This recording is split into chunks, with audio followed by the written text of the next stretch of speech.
produzca las proteínas que ese virus necesita para replicarse, y una vez que el virus se replica, sale de esa célula y contamina otra célula y así sucesivamente.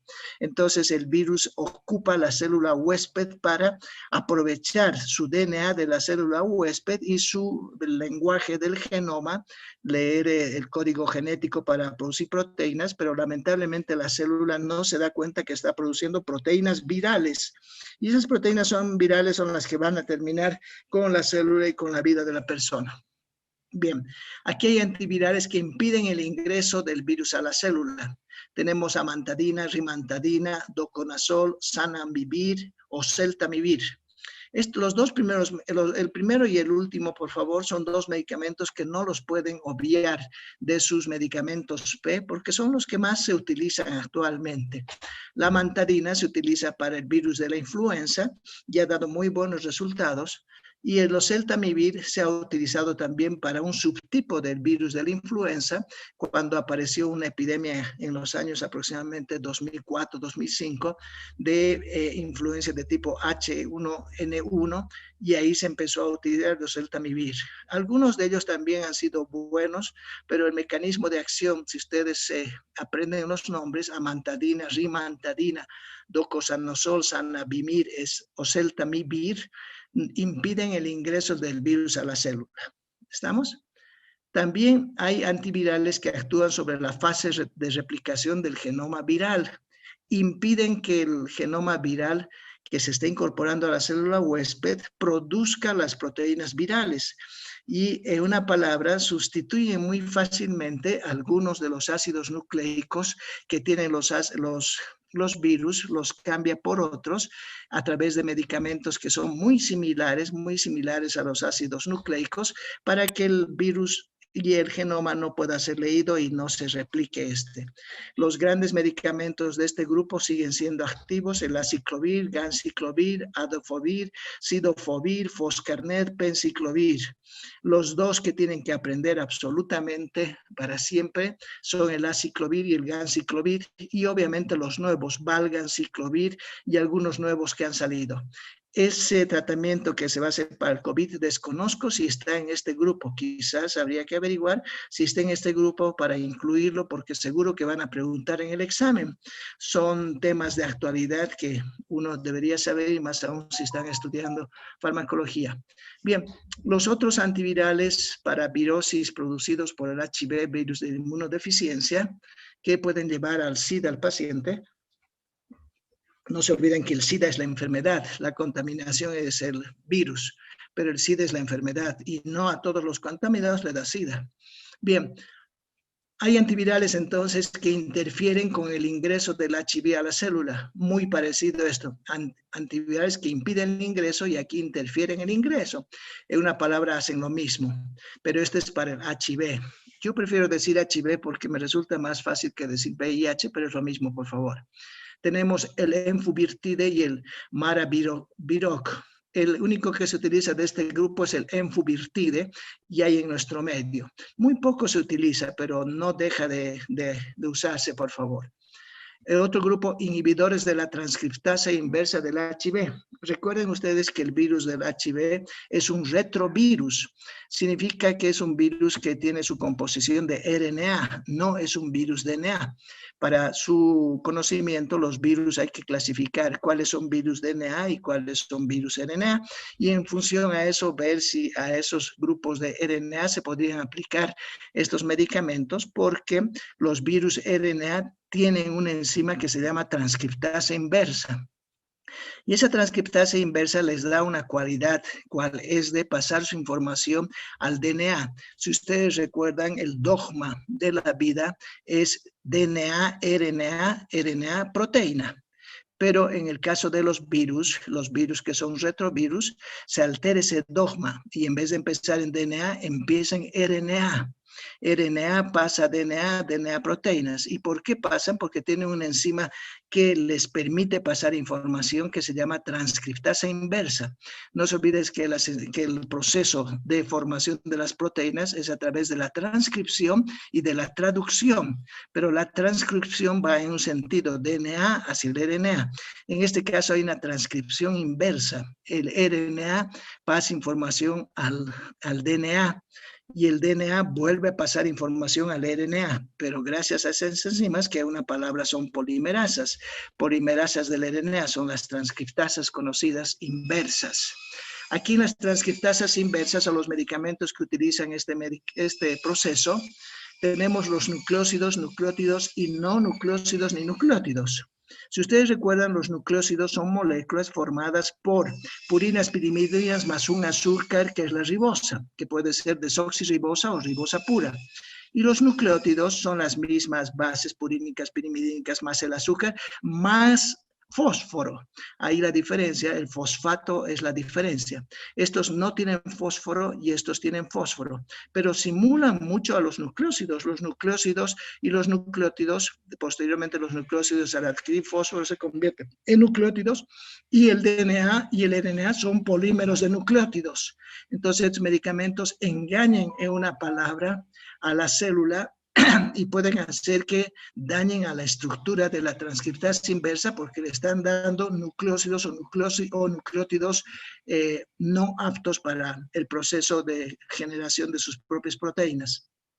Aquí tenemos medicamentos y estos fueron los primeros medicamentos que se utilizaron para tratar el SIDA. De ellos, el que es clásico y que ha entrado a la historia es la sidobudina. Hoy por hoy la sidobudina se utiliza muy poco, pero está inmerso en clase teórica qué protocolos se está utilizando para el tratamiento del SIDA. Por si acaso, el CEDES también tiene al SIDA como salud pública, es decir, es un problema de salud pública y el CEDES se encarga de dar medicamentos a los pacientes sidáticos.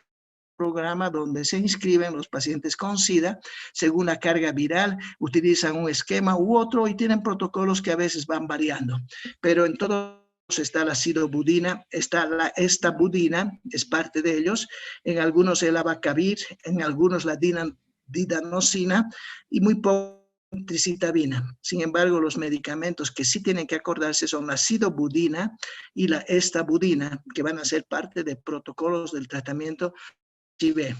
En los nucleósidos tenemos la nevirapina, que se utiliza muy rara vez, y en los no nucleósidos ni nucleótidos tenemos un medicamento que sí se está utilizando, que es el efavirenz. Entonces, fíjense, para el tratamiento del SIDA, los protocolos incluyen terapias combinadas de antivirales. Obviamente, ninguno de este grupo, porque no es para tratamiento de compuesto o de enfermedad viral sidática, sino todos o cualquiera de estos grupos pueden utilizarse. Hay una combinación que utiliza la sidabudina, la estabudina y el efavirenz.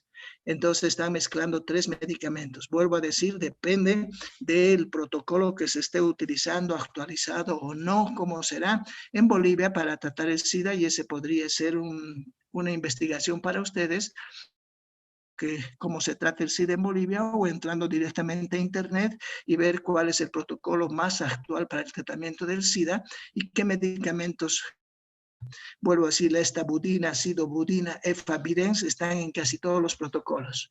También se utilizan inhibidores de la proteasa, del HIV, en que la proteasa es una enzima que va a ir a degradar compuestos propios de la célula huésped, y el virus, para defenderse de los lisosomas, otras proteínas que pueden degradar, inhibe a las proteasas propias de la célula huésped. Y aquí tenemos inhibidores de la proteasa del HIV, es decir, evitar que esa proteasa degrade otras proteínas. A las proteínas que más degradan estos virus son a las proteínas que se encargan del control del ciclo celular. Y ahí tenemos a la proteína P53, a la P16, a la P21, a las ciclinas, ciclasas, etcétera, que son las vigilantes o son los controladores del ciclo celular, Y ahí tenemos que van a inhibir a las proteasas del HIV porque estas van a dañar a todos los sistemas de control. Aquí tenemos el atazanavir, darunavir, indinavir. El que más se utiliza es el indinavir de este grupo. Amprenavir, lopinavir, saquinavir. El saquinavir también se utiliza. Tirpanavir, nelfibanir, etcétera, etcétera. Ya saben la mezcla de nombres que van a tener ustedes, así que tienen que buen esquema mental, quizás utilizar esto, sacar más líneas, rayas, ver cómo se utilizan, cuáles son los protocolos, marcar con un saltador qué medicamentos están combinando y ver si hay otros grupos más que se adhieren a estos de acá o acá. Ya tenemos en la integrasa que es el raltegravir. Por lo tanto, este grupo de fármacos, que si se fijan son como unos 20 fármacos, en protocolo politratamiento, polifarmacia, se utilizan para tratar el SIDA. En estos habitualmente solos no se combinan, muy rara vez es combinar oseltamivir con amantadina o adefovir con aciclovir. Alguna vez se puede cambiar el aciclovir por foscarnet. Foscarnet es un buen medicamento, pero no se combinan. En cambio, aquí sí se combinan, se mezclan medicamentos. Bien. Aquí hay algunas características de estos antivirales.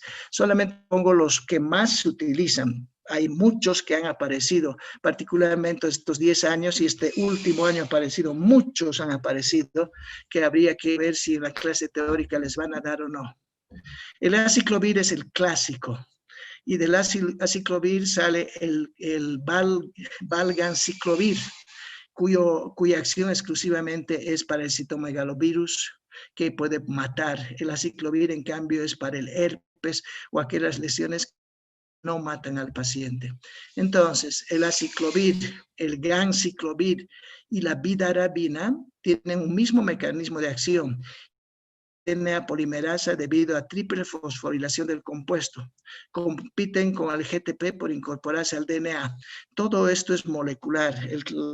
Entiende cómo es el contagio y cómo es la virosis, entiende todo lo que es la biología molecular, porque están inmersos en todo lo que es el DNA, en los nucleósidos, quienes intervienen, etc.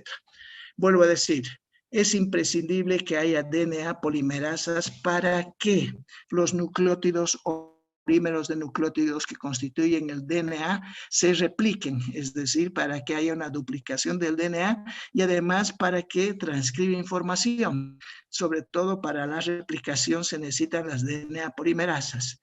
Estos medicamentos impiden la replicación entonces de los virus, particularmente DNA. Les había dicho que hay que clasificar a los virus DNA o los virus RNA. Aquí inhiben a la DNA polimerasa por una fosforilación del compuesto. Este compuesto ingresa y empieza a fosforilarse y compita por los fósforos con el GTP para incorporarse al DNA. No se olviden que el GTP es la molécula que ayuda a que el nucleótido se paree para formar el par de bases estable. Y el pareo de bases es universal, tanto en virus, bacterias como en seres humanos. Vuelvo a decir, ganciclovir, vidarabina, tienen el mismo mecanismo de acción, inhiben a la DNA polimerasa. Bien, las dosis van a variar. El clovir se utiliza de 200 o 800 miligramos cada 6 horas vía oral o vía intravenosa, dependiendo de la magnitud de la infección. Para un herpes que es zóster, el herpes zóster produce muchísimo dolor, es de 800 miligramos 3 o 4 veces al día. Si es un herpes labial o es un herpes en la vulva o en la vagina, habitualmente esos son los sitios más comunes de las enfermedades herpéticas, o el área de la vagina, inclusive el pene puede contaminarse por herpes. Las dosis no son necesarias que sean tan altas, pueden ser 200 miligramos cada 4 semanas. Pero en el herpes zóster siempre las dosis deben ser más altas. Todo esto digo dependiendo del grado de infección que tenga el paciente y el grado de inmunodeficiencia que esté presentando, porque habitualmente estas enfermedades pueden ocurrir en pacientes inmunodeprimidos, no exclusivamente, pero pueden ocurrir. Entonces hay que utilizar, si el paciente tiene una virosis simple a través de herpes, pero está inmunodeprimido, 800 miligramos cada 4, cada 6 horas. Si no, puede ser suficiente con 2. La indicación, fíjense, son los herpes simples de tipo 1, 2, la varicela, el herpes zóster, el virus de Epstein-Barr, el citomegalovirus citomegalovirus y alguna vez el HIV. Alguna vez, y hemos dicho que el HIV se trata con otro tipo de medicamentos. El citomegalovirus se trata con ganciclovir. Casi específico es el ganciclovir para el citomegalovirus y más aún el valganciclovir. La diferencia entre ganciclovir y está en que la dosis del valganciclovir es más alta, se utiliza solamente una vez al día, se utilizan 900 miligramos de y se utiliza por un tiempo largo mientras dure la infección de citomegalovirus. Los citomegalovirus son unos virus oportunistas, que estos sí aparecen cuando el paciente tiene inmunodeficiencia. Los citomegalovirus acuden a los pacientes o se localizan en pacientes que tienen cáncer, en pacientes que están haciendo tratamiento para trasplantes, se les ha hecho un trasplante de hígado, de corazón, de pulmón y hay que dar medicamentos para bajar defensas y el sistema del HMA. Entonces, el citomegalovirus es un oportunista y lamentablemente es un oportunista mortal. Por lo tanto, un paciente con leucemia que ha hecho un trasplante de médula ósea o uno que ha hecho un trasplante de corazón o riñón y está con medicamentos inmunodepresores, hay que hacer una cuantificación de citomegalovirus por lo menos una vez al mes durante el primer año y el segundo año. Es decir, el paciente no tiene que alejarse del laboratorio. ¿Por qué? El menor indicio de náuseas, vómitos, malestar general, dolor en el cuerpo, cefalea, fiebre, etcétera, ya podría ser con citomegalovirus y el medicamento específico, vuelvo a decir, es ganciclovir o valganciclovir, que es mucho más caro, obviamente, muchísimo más, pero más efectivo. Bien. Mientras tanto, si no están inmunodeprimidos, el aciclovir, el ganciclovir se puede utilizar, la vidarabina también, todos ellos son que más se utiliza el aciclovir, así que se tienen que acordarse ustedes. Fíjense, la vidarabina no se utiliza contra los citomegalovirus, el que más se utiliza es el valganciclovir. Estos medicamentos, lamentablemente, como todos, tienen efectos colaterales y los efectos colaterales a veces impiden la continuación del el aciclovir, por suerte, no tiene tanto efecto colateral y puede completarse un tratamiento. En el herpes zóster en la fase que está empezando a formar ampollas es muy sensible al aciclovir, pero una vez que ha formado ampollas o ha formado costra, no es sensible al aciclovir. Se puede utilizar, pero ya no va a hacer ningún efecto en lo que es la vida y la historia natural del virus. En cambio, en la fase que está apareciendo, prodrómica inclusive, o en la primera fase, el aciclovir es muy bueno. Entonces, eso también habrá que tener en cuenta. Bien. Las molestias que producen estos medicamentos, náuseas, vómitos, cefalea, alteraciones gastrointestinales, renales, encefalopatía, trastornos neurológicos, extravasación, sí, con necrosis local, son medicamentos que se deben colocar con una vía muy exacta y pedir a la enfermera que controle cada 20 minutos o cada media hora cómo está la vía, controlar se llama, para ver si está bien la vía dentro de la vena, porque si se extravasa, igual que los quimioterápicos, se llega a veces hasta la amputación del... Bien, pueden producir lamentablemente depresión de médula ósea, granulocitopenia, inducir a otros cánceres, nefrotóxico, ocluir lacrimal, es decir, no son una maravilla de medicamentos.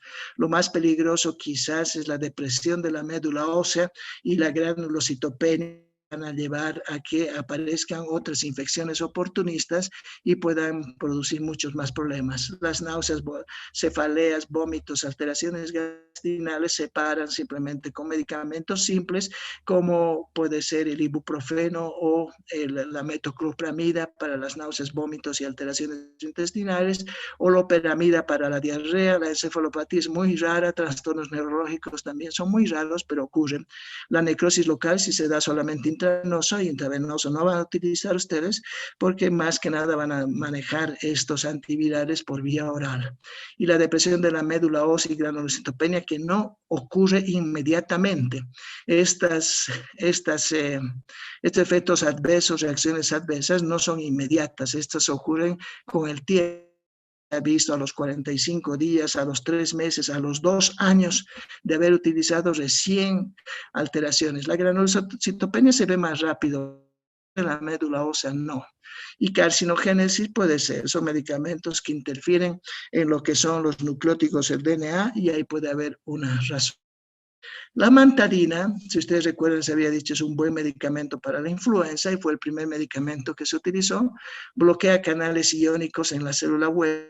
Se utiliza 200 miligramos al día en 1 o 2 dosis, así que es muy fácil utilizar amantadina para la influenza u otros virus, sobre todo influenza.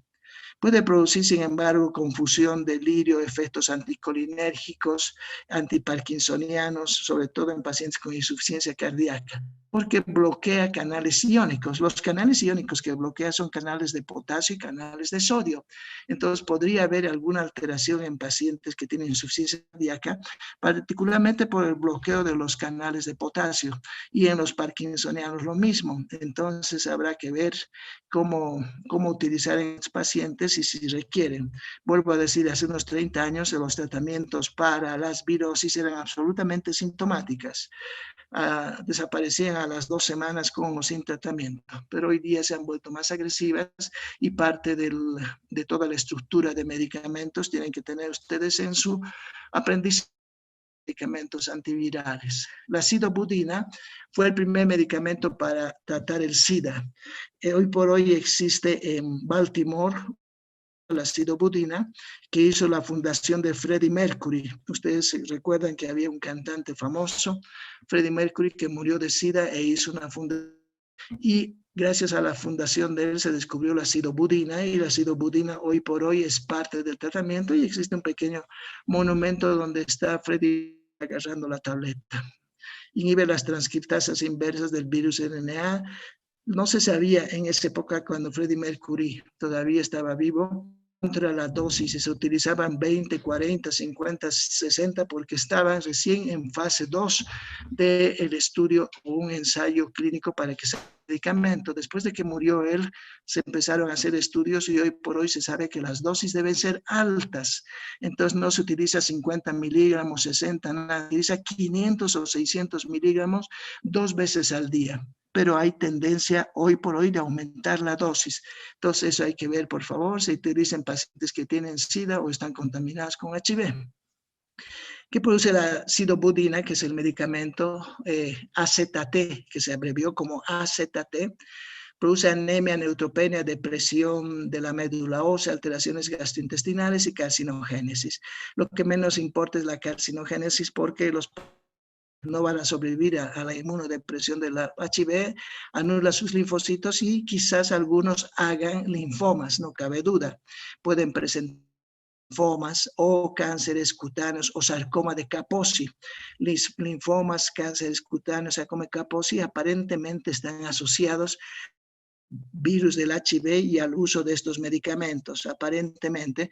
Por lo que se ha visto es que los pacientes con sarcoma de Kaposi, que es un cáncer que ocurre en los vasos de la piel, es un angiocarcinoma, se daba en los pacientes sidáticos y en los que habían estado tomando sidobudina. Se llegó a hacer una especie de asociación que la sidobudina podía llevar hacia un cáncer, etcétera, etcétera.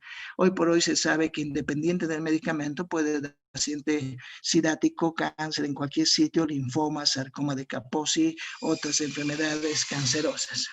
El interferón alfa se utilizó mucho tiempo, hoy muy poco se utiliza, pero hay que recordar, el interferón alfa en un momento se utilizó para aumentar las defensas, muy parecidos a las gamma globulinas, y después se utilizó para tratar algunos cánceres. El cáncer, particularmente el melanoma, se trataba con interferón en dosis alta y algunos cánceres también. Cáncer de riñón se trataba, pero hoy por hoy no. Sin embargo, se utilizan todavía para algunas enfermedades como herpes cuando son muy resistentes y vuelvo a decir algunos cánceres. Inhiben el crecimiento viral, inhiben enzimas del RNA, viral, estimulan los linfocitos T y B. Quizás el mejor mecanismo que tienen los interferores es aumentar la población de linfocitos T y B y los linfocitos T ya constituyen la línea de defensa. Se utiliza en dosis altas, 1 o 40 millones de unidades al día. Se van a acordar de esto porque la eritropoyetina, otro medicamento para tratar las anemias. En pacientes con cáncer se utiliza también en unidades muy grandes, 5 millones, 10 millones.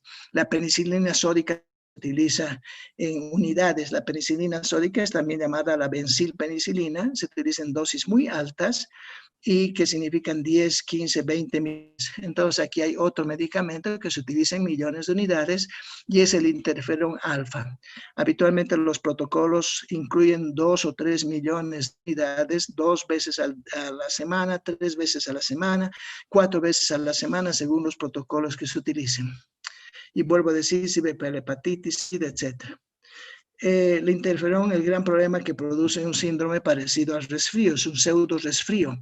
Produce fiebre, escalofríos, mialgia, cefalea, como si fuera un resfrío, y a veces al paciente lo tiene bastante cansado esa sensación de resfrío, porque tiene que hacerse colocar el medicamento que se a veces en protocolos, vuelvo a decir, de 2, 3 veces a la semana, y cada que termine el medicamento a las 3 horas o 4 horas hay un síndrome gripal. Entonces, para eso se le da paracetamol al paciente. Antes de la inyección subcutánea se le da paracetamol y a las otras 8 horas se le vuelve a dar paracetamol. Y puede utilizarse algún antigripal ya clásico, como puede ser el Refrianex, que tiene paracetamol, tiene clofeniramina y gotaminas más. Entonces, al paciente lo tenemos tranquilito. Bien. Vemos un poquito de la acción de los antivirales, que hoy por hoy, vuelvo a decir, el COVID está matando gente y hay que conocer un poquito. Aquí ven, el virus interactúa con la célula en distintas etapas de su ciclo. En cada una de estas etapas es posible intervenir con nuevos medicamentos. Los mecanismos de acción más habituales son los siguientes. Inhibición de la unión con el receptor celular para que el virus pueda ingresar a la célula humana o a cualquier célula. No se olviden que los simios son hábitat de muchos virus, los ratones son hábitat de otros virus, etc. Tiene que haber un receptor y eso se ha estudiado mucho y se han encontrado los receptores para diferentes virus. Por lo tanto, el virus se une al receptor. Lo que se está haciendo hoy en la farmacología molecular es inhibir para que no se produzca la unión con el virus. Es una buena medida. Aumentan la estabilidad de la pared viral para que libere su material genético. Hemos dicho que el virus se aglomera ahí adentro en la célula, hasta algunas estructuras inclusive que se pueden, muy difícil obviamente ver, con microscopio electrónico sí se puede ver, hacen unas estructuras uniéndose ahí adentro para dirigirse después como un misil. Entonces, aumentan la estabilidad de la pared viral para evitar que libere su material genético, que se contacte con el DNA de la célula que ha infectado.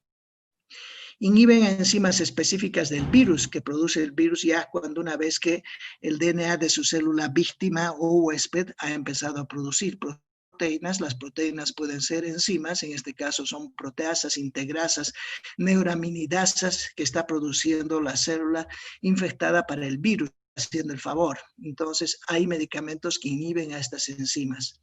Inhiben a la proteína M2 del virus de influenza, amantadina y rimantadina, que les había dicho que es prácticamente el mejor para la influenza, además de los celtamivir. Inhiben la síntesis de ácido nucleico, la aciclovir, ganciclovir, porque en una palabra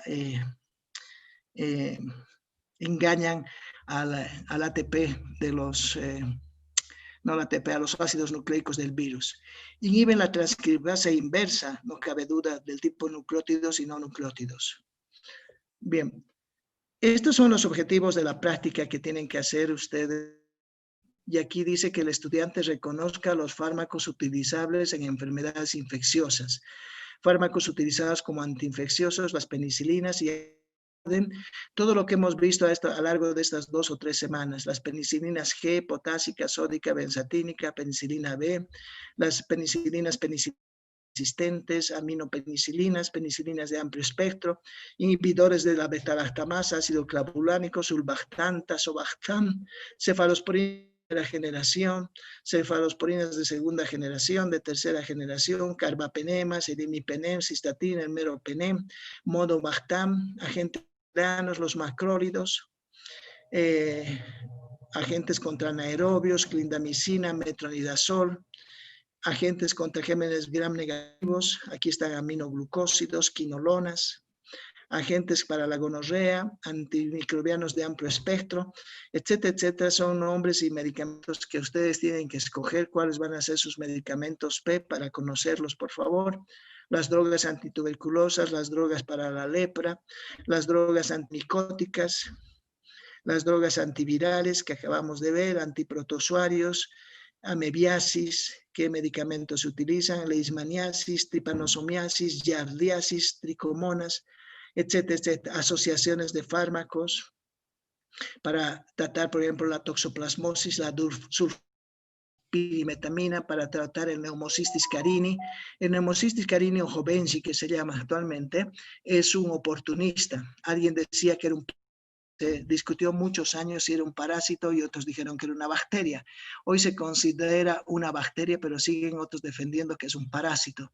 Y se trata de metoxazol más trimetopina, pentamidina, los antihelmínticos, los gusanos, había visto mebendazol, tiabendazol, etcétera, etcétera. Aquí están las dosis recomendadas de los agentes antimicrobianos y están por orden, independiente que sean antivirales, antimicóticos, lo que fuera, es el mundo de agentes antimicrobianos que tienen que aprender ustedes. Acabamos de ver el aciclovir. El aciclovir se puede utilizar los herpes en dosis más baja, el aciclovir para infecciones de herpes en el sistema nervioso central, más alta las dosis. Aquí está el fármaco, la preparación es intravenosa, la preparación oral a este lado. Fíjense, en 1000 miligramos tratamiento para herpes y aquí 803 veces al día, significa 2400 miligramos. Supresión de herpes en pacientes inmunocomprometidos. La amicacina, que habíamos dicho que es un medicamento extraordinario, con preparación intravenosa, no viene con preparación oral, por lo tanto no hay a este lado.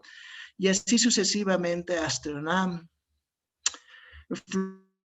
que es el mejor antimicótico, ganciclovir, que acabamos de ver, gentamicina, el meropenem, etcétera, y ahí están las dosis que se utilizan y las venosas y orales. Tienen que revisar esto para que puedan hacer, por favor, su mismo vademecum y sus medicamentos P. El voriconazol es un extraordinario medicamento. Ahí está el valaciclovir y el valganciclovir también. El voriconazol es un buen antimicótico y ese hay que aprender a manejar. Aquí están agentes antimicrobianos en insuficiencia renal e insuficiencia hepática. Cómo hay que hacer, cuánto debe espaciarse la dosis, cómo debe manejarse, la dosis inicial, etcétera, etcétera. Las dosis de insuficiencia hepática, esto es para quedarse un día entero mirando uno por uno los medicamentos, por favor, que está esto hecho en función a su excreción y desintoxicación. Habitualmente el hígado es el órgano que produce la biotransformación más común, pero algunos también utilizan el riñón para eliminarse y también un poquito para desintoxicarse, pero sobre todo el hígado. Y aquí estamos viendo el modo de desintoxicación hepático, eliminación renal, principalmente hepática y por qué va a haber el problema. El fanciclovir, el fluconazol, la flucitocina, el foscarnet, fíjense ya los nombres les tienen que salir conocidos a ustedes porque estamos viendo todo esto. Sigue aquí la insuficiencia hepática, tienen que ver, por favor, analizar estas hojas. Y aquí empezamos ya específicas, pero vamos a quedar acá porque esto necesitamos uno por uno ya ver cómo se trata y esta es la parte terapéutica que me interesa que hagamos el jueves en todos los dos grupos, por favor. Muy bien, quedamos aquí, chicos. Cuídense, por favor, revisen todo, hagan sus vademecums y por favor aprendan. Adiós, hasta luego. Hasta luego, doctor. Hasta luego, doctor. Hasta luego, doctor.